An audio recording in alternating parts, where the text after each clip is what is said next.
É com você.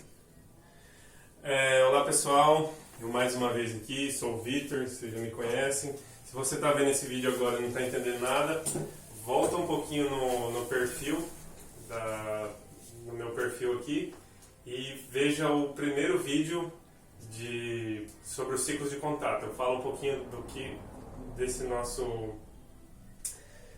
ciclo, né, dessa nossa série de vídeos que eu estou fazendo. E aí você vai entender um pouco melhor. Hoje eu estou dando continuação ao ciclo do contato. Falei dos ciclos de contato no primeiro vídeo e agora eu vou falar sobre as descontinuações do contato. Por que é importante a gente saber sobre as descontinuações do contato?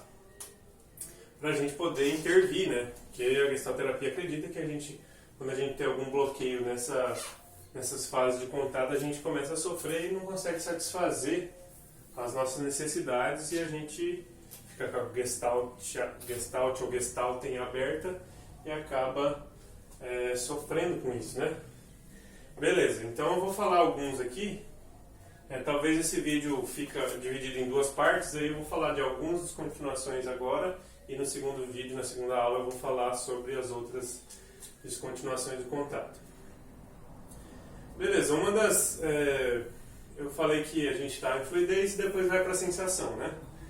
Então, aqui a questão, eu vou voltar aquele exemplo da balada, da pessoa que tem a necessidade de interagir com o outro e tal, conhecer, enfim, né? Enfim, vamos ficar com o exemplo da pessoa que tem uma necessidade de conhecer a outra. Então ele está lá em fluidez e surge uma sensação. Mas também a pessoa pode estar dessensibilizada. Ela está fluida ao meio, mas só que ela está dessensibilizada.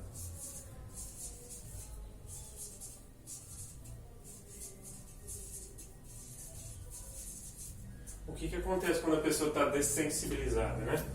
Ela não consegue sentir, ela está inerte ao mundo, né? Ela tem uma apatia muito grande, né? Ela não consegue sentir aos estímulos que estão no meio, né? Então ela acaba sofrendo porque ela não consegue sentir nem as coisas ruins e nem as coisas boas, né? Vamos dizer assim. Ela em algum momento da sua vida ela se dessensibilizou para ela. Foi um mecanismo de defesa, um ajustamento criativo funcional para determinada situação, mas ela acaba levando isso para o resto de sua vida, né? Levando para outras situações que às vezes não cabe a dessensibilização, né? Então, às vezes a pessoa que teve algum trauma muito forte ou uma sequência de traumas muito forte, ela pode se dessensibilizar. Porque naqueles momentos foram úteis esse ajustamento criativo de dessensibilização. Mas ela enrijeceu, ela cristalizou essa dessensibilização e para outras situações que não cabem no momento, né? E ela fica dessensibilizada assim por um longo tempo e ela acaba sofrendo porque ela não consegue sentir nem as coisas boas nem as coisas ruins. Beleza, mas vamos supor que ela não está dessensibilizada, ela sente, tem a sensação e vai para a consciência. E ela pode cair num bloqueio da consciência, seria a deflexão. Quando a pessoa não consegue entrar em consciência. Por exemplo, vamos citar o exemplo lá da pessoa que está na balada e passou alguém que despertou uma sensação. Ela sentiu aquilo, mas ela não pode entrar em consciência. Ela falou, não posso pensar nisso. Não posso pensar nisso, né? A sensação despertou uma vontade de conhecer outra pessoa, uma sensação, despertou uma necessidade afetiva, de relacionamento sexual, talvez, também. Enfim, mas ela sentiu aquilo e por algum motivo por algum motivo moral, por algum motivo ela deflete. Falou, não posso entrar em consciência com isso. Não posso sentir isso. Eu dou sempre um exemplo que a gente participa de vez em quando de debates sobre diversidade sexual, diversidade de gênero. Eu dou sempre o exemplo de uma pessoa com uma homofobia internalizada, por exemplo. Ela desperta uma necessidade por outra pessoa do mesmo sexo, por exemplo, mas ela não pode entrar em consciência, ela acha isso muito feio, ela não esse tipo de sentimento. Então ela deflete, ela não posso sentir isso, não vou sentir isso. E ela pode acabar sofrendo, porque ela não está atendendo às necessidades do corpo dela, do organismo dela, né? Beleza, esse é o mecanismo de deflexão. Beleza, mas vamos supor que ela sentiu, ela entrou em consciência, mas ela não consegue partir para a parte de mobilização. Porque aqui ela entrou, ela surgiu uma necessidade, mas ela tem que se mobilizar para interagir com a pessoa ou com algo que vai satisfazer a necessidade dela, vamos dizer assim. Então aqui ela tem que bolar um plano para ir atrás do contato final. E aqui ela entra no mecanismo de introjeção. O que acontece no mecanismo de introjeção? Ela entra em consciência, mas em vez dela se mobilizar, ela introjeta várias coisas. Ah, não, um exemplo, aquela pessoa é muita areia pro meu caminhão, nossa, eu nunca vou, a pessoa vai querer se relacionar comigo, e etc. Ela não sabe o que vai acontecer, né? Ela introjeta várias coisas que impedem ela se mobilizar, né? Beleza, esse é o mecanismo de introjeção. Vamos supor que ela consegue se mobilizar, bola um plano para ir atrás da sua satisfação, da sua necessidade, mas ela bolou o plano, mas ela não consegue agir, ela não consegue ir atrás daquela pessoa e daquela necessidade. Ela cai no mecanismo de projeção. Ela projeta. Em vez dela agir e ir em contato com a pessoa, ela começa a projetar um monte de coisa. Isso é muito parecido. A projeção é muito parecida com a introjeção, mas aqui a projeção é um bloqueio de contato da ação, né? Em vez de ela ir, ela projeta um monte de coisa. Ah, aquela pessoa não vai me dar bola, olha lá, ela tá olhando, tá rindo de mim, ela tá pensando várias coisas, né? Projeta o que as pessoas estão achando. Impede ela de ir para ação, né? Em vez de ela experimentar a experiência, né? Ver com a prática, ela fica projetando um monte de coisa que às vezes vai dar errado, etc. Enfim, ela não experimenta, ela não vive. Beleza. Aí depois da projeção, vamos supor que ela não projeta, que ela vai para ação.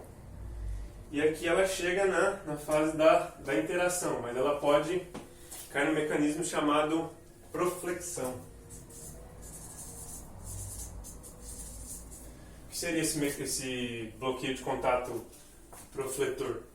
A pessoa, como eu falei no primeiro vídeo, essa parte aqui é a parte do pré-contato, né? Vou fazer aqui o ciclo certinho, né? Então, dessa parte aqui é o pré-contato, só está dependendo do nosso organismo, né? Não está envolvendo outro organismo. Envolveu porque a pessoa despertou alguma coisa, mas ela não está sabendo dessa nossa necessidade. Ela não está interagindo com nós ainda. Então aqui só depende da gente. A partir daqui já envolve outro organismo e vai estar acontecendo isso tudo do mesmo lado. Então, e aqui o bloqueio de contato aqui da proflexão é quando aquela pessoa começa a forçar a barra, né? Por exemplo, a interação, a gente precisa de uma resposta do outro organismo, né? Tipo, você quer interagir comigo? Não quer? Sim ou não? E a gente tem que respeitar o outro organismo, né? Na proflexão, as pessoas que têm muitos mecanismos profletor, elas acabam impondo as necessidades dela em cima da outra. E acaba ocorrendo um contato não saudável, né? Um contato forçado, vamos dizer assim, né? Então ela quer impor muitas coisas em cima da outra pessoa. Beleza. Ela tá impondo, né? Tá tendo um contato não saudável, né? Impondo as coisas no outro. Enfim, acaba causando um atrito aí. Beleza. Mas vamos supor que ela não proflete, que ela interage numa boa, respeita a outra e por aí vai. E entra em contato e vai para o contato final. Mas aqui no contato final ela pode ela pode retrofletir, ela pode cair no mecanismo de retroflexão. O que seria isso? No contato final, né, o que seria os contatos seria eu manchar um pouco o outro, eu uso essa metáfora, né? Manchar um pouco o outro somar, agregar alguma coisa no meu organismo e eu agregar alguma coisa no organismo da pessoa. Mas no caso da retroflexão, do retrofletor, a fronteira de contato dele é muito pobre, então tudo que o meio fazer, ele vai acatar. Por exemplo, a pessoa falou, não gostei da sua camisa. A pessoa que tem uma fronteira de contato, tem um discernimento saudável, ela vai falar, não, eu gostei da minha camisa, está tudo certo. Você não gostou, tudo bem, eu respeito sua opinião, mas eu gostei da minha camisa e está tudo certo, né? Cada um tem sua opinião e por aí vai. Mas o retrofletor, ele se deixa ser invadido pelo meio, né? Por exemplo, a pessoa fala, nossa, achei sua camisa feia. A pessoa fala, nossa, minha camisa é feia, vou lá em casa trocar, etc. Né? Ela não tem um contato, ela não tem um contato muito saudável com o que ela quer, com as suas necessidades e por aí vai. Então ela acaba sendo influenciada muito pelo outro, pelo meio. Beleza. Mas vamos supor que ela tem um contato final legal, que ela pode, os dois fazer uma troca legal, assim, os dois, a pessoa consegue separar o que é dela, o que é meu, o que é do outro, o que pode filtrar, o que são coisas boas do outro, e por aí vai. E ela vai para a satisfação. Mas aqui na satisfação ela pode cair num bloqueio de contato chamado egotismo. Que são aquelas pessoas que nunca se satisfazem com nada. Nunca ela está satisfeita. Alguém faz alguma coisa para ela e fala, nossa, não está bom. Ela entra em contato final, né? Mas nunca está bom, nunca se satisfaz. E esse é o mecanismo egotista. Ele pode causar prejuízo ao outro porque ele sempre está menosprezando o outro, né? Ele nunca está satisfeito com o outro e pode sofrer também, porque ele não se satisfazendo, o organismo vai estar com a gestalt aberta e vai estar sempre sofrendo, né? Beleza, mas vamos supor que ele se satisfez e vai para a retirada, né? Que a gente precisa se retirar daquela situação para a gente viver outras situações, né? Mas a pessoa pode cair aqui no mecanismo de confluência. Que são aquelas situações, ou aquelas pessoas que não conseguem se retirar, tipo, tem uma situação, já satisfez, mas ela fica ali, sabe? Tem aquela brincadeira, aqueles memes da namorada que aparece até na foto 3x4 da pessoa, da identidade. Então, quer dizer, uma hora você tem que sair daquele contato, né? Daquele contato, daquela situação.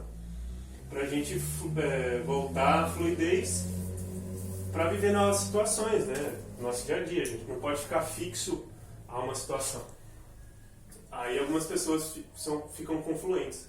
Mas beleza, vamos supor que a pessoa consegue se retirar, mas ela não consegue voltar à fluidez, ela não consegue ficar fluida, né? Ficar aberta a novas experiências. Ela entra no mecanismo de fixação. Ele é uma pessoa fixa.